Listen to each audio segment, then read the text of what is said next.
नमस्कार, आप देख रहे हैं बागमती न्यूज़। मैं हूं मुकेश आपके साथ और हम आ चुके हैं अभी MRDI कॉलेज। और अभी यहाँ पे ज्योतिबा फूले जी की जयंती समारोह मनाई जा रही है। हालांकि उनका जन्म 11 अप्रैल को हुआ था 1827 में।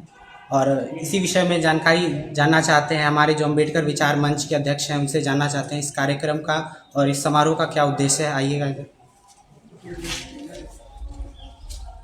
हमारे साथ अम्बेडकर विचार मंच के अध्यक्ष हैं, उनसे जानेंगे इस कार्यक्रम के उद्देश्य के बारे में। बताइएगा। आज महात्मा ज्योतिराव फूले का जन्म दिवस है। 1827 में इनका जन्म हुआ था और उस समय जन्म हुआ था जिस समय देश मनुवाद से जकड़ा हुआ था। यहाँ लोगों को वो समस्या थी जिसे न कोई संपत्ति रख सकता था, न शक्ति रख सकता था और बहुत सारी समस्या थी। तो इन्होंने सतारा जिला के एक गांव में इनका बाबा रहते थे। तो इनको बाबा को ये बर्दाश्त नहीं हुआ और वह जुल्म को देख के वहाँ का जो क्षमतादार ब्राह्मण था उसको तलवार से 2 टुकड़े करके गांव छोड़ दिए, भाग आए। तो उन्होंने दूसरे गांव में आकर डेरा डाले। वहाँ उनको 3 पुत्र हुआ। उस 3 पुत्र में एक जैसे अभी गोविंद राव उनका पिता का नाम था। गोविंद राव के 2 पुत्र हुए, राजा राव और ज्योतिराव फूले। तो ज्योतिराव फूले कुछ ही दिनों के बाद, जन्म के बाद उनकी माता का देहांत हो गया। माता को देहांत होने के बाद पड़ोस के महिला उनको पोसा पाला और जिस दिन उनका जन्म हुआ उसी रात वहाँ का जो राजा था उसका पूरा देश जल गया, माने बंगला जल गया। तो उस रोज यह बात का ऑफर आया कि यह लड़का जन्म लिया जो इस देश में क्षति हुआ। इसके बाद यह लड़का जब 5 साल 7 साल का हुआ तो इनका पिताजी तेज देख करके स्कूल में ले गए, नाम लिखा दिए। जब नाम लिखा गया तो वहाँ का ब्राह्मणों को पता चला तो इतना हल्ला जमाया कि बहुत अनर्थ हो गया, देश में पाप आ गया, देश नाश हो जाएगा। ये छोट जात पढ़ने लगा जबकि ये माली जात के थे। तो इनको स्कूल से निकाल दिया गया। तो इनका पिताजी विवश हो गए। लेकिन इनका पिताजी का एक दोस्त था जो आपका मुस्लिम था और एक ईसाई था। उन्होंने चर्च में रखवा दिया इस लड़का को पढ़ने के लिए, जहाँ यह तेज़ी से पढ़े और विद्वान बने। और विद्वान बनने के बाद इन्होंने, हालांकि वहाँ भी बहुत रुकावट हुआ और 12 साल के उम्र में इनका शादी रामाबाई के साथ हो गया। क्या सावित्रीबाई फूले से हो गया। तो सावित्रीबाई फूले से शादी हुआ। वह सावित्रीबाई फूले के भी पढ़ाई कराए और दोनों मिलके एक स्कूल का निर्माण किए, पढ़ाने लगे। तो सारे देश का ब्राह्मण बिगड़ करके हंगामा कर दिया। इनका पिता को कहा कि इतना बड़ा पाप आ गया जिससे नाश हो जाएगा देश, तुम जल्दी छोड़वाओ नहीं तो इसको 200 रुपये होगा। और पिताजी सामाजिक जो भी मुद्दे थे उनमें क्या क्या योगदान था उनका, उसके बारे में कुछ बताना चाहिए। सामाजिक क्या क्या योगदान था उनका, मुद्दा क्या था? हाँ, तो बताते हैं। तो इनको जो है इनका पिताजी दबाव में आ गए। पिताजी आके समझाए कि आप पढ़ाई छोड़ दो, जब सबका दिक्कत हो रही है, देश खराब हो रहा है। तो कहा कि हमारा पढ़ाई बहुत बड़ा कार्य है, पढ़ाई के लिए जन्म लिए, इसलिए हम छोड़ नहीं सकते।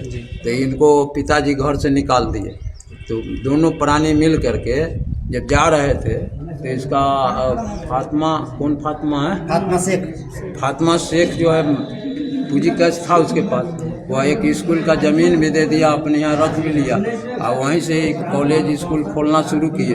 तो सारे देश में चल गया। दिक्कत क्या थी कि उस समय उस देश में व्यवस्था थी, पूरे देश में तत्काल वहाँ महाराष्ट्र में व्यवस्था था कि गर्दन में कटिया रखा जाता था थूक फेंकने के लिए, पीछे झाड़ू लगाया जाता था कि पैर का दगी मिट जाए और किसी तरह का कपड़ा नहीं पहनना था।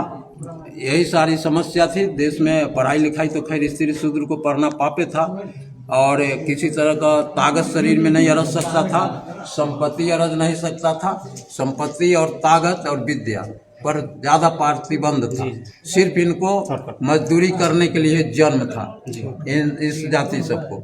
इसलिए वह बढ़े और बहुत बड़ा क्रांति किए, गांव-गांव में घूम के संगठन किए और लोगों को चेतना दिए वहीं इन्होंने सिर्फ लाठी का प्रोग्राम करके सीखे और उस्ताद से, और 500 लाठी वाला पहले फौज तैयार किए, और जहाँ भी मीटिंग करते थे चारों तरफ फोर्स को रखते थे, अपने फोर्स को, और करारा हमला करते थे मनुवाद पर। वो लोग पिनपिना के रह जाता था, इसलिए कि चलता नहीं था, इनको सारी व्यवस्था थी।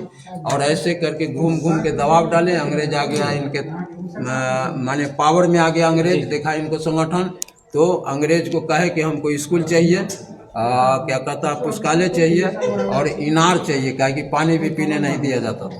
तो ये इन्होंने अंग्रेज से लड़के उस समय पास कराए, और वही कारण है ये परिवर्तन वहाँ से होते रहा।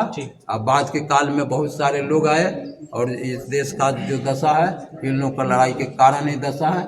ये हमारे महापुरुष नहीं आते तो आज हम लोग भी उसी दशा में रहते।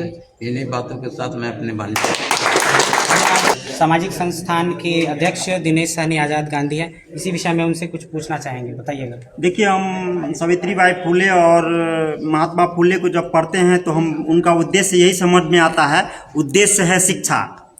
हम जो है सो कल ही अपने गांव में सावित्रीबाई फुले विद्यालय खोल दिए हैं। आस पड़ोस की महिलाएं बच्चे सब पढ़ सकते हैं। जो भी भैंसी चराता हो, बकरी चराता हो, उस बच्चों को मुफ्त शिक्षा देंगे। हमारा उनका उद्देश्य याद है और उस उद्देश्य पर हम काम कर रहे हैं। हमारा सपना है कुछ नहीं तो कम से कम इतना हो कि अपने समाज से IAS IPS जो है सो बनाएंगे। इस लक्ष्य पर हमारी संस्था काम कर रही है और हम बच्चों को कलम बांटते हैं, हम कलम देते हैं और इस पर हम काम करेंगे। इसी पर हम लोगों से सहयोग मांगते हैं। हमारा नारा ह्यूमनिटी फर्स्ट का है और इस पर हम काम कर रहे हैं। आप लोग चैनल को सब्सक्राइब और लाइक ज़रूर कीजिए और अच्छा लगे तो शेयर कीजिए।